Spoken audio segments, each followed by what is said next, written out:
संगठन संपर्क एवं सांगठनिक कार्यकल्प संपर्क आमर सब बेले आलोचना होता है। यहाँ गोटे नियमित प्रक्रिया एवं सही प्रक्रिया भितर आज पुरी लोकसभा क्षेत्र में जिते सब निर्वाचन मंडली आसूची से संपर्क में आलोचना करा जाइछि। को भली भाव में संगठन तो नियमित भाव में करा जाउछि।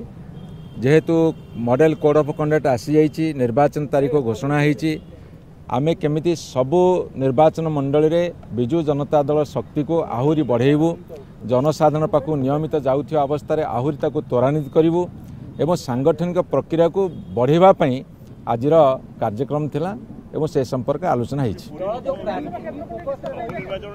बिजु आज पूरी लोकसभा निर्वाचन मंडली पे आलोचना होइछि एवं सबु विधानसभा क्षेत्र में केमिति बिजु जनता दल जेमिति निरंतर सांगठनिक प्रक्रिया जारी रखिछि ताकू आहुरी अधिकार अधिका कराजिवो एवं जनसाधारण निकटवर्ती आम सबुबले हेई आसीचु ताकू आहुरी अधिका त्वरान्वित करिया पई विशद भाव में आलोचना होइछि।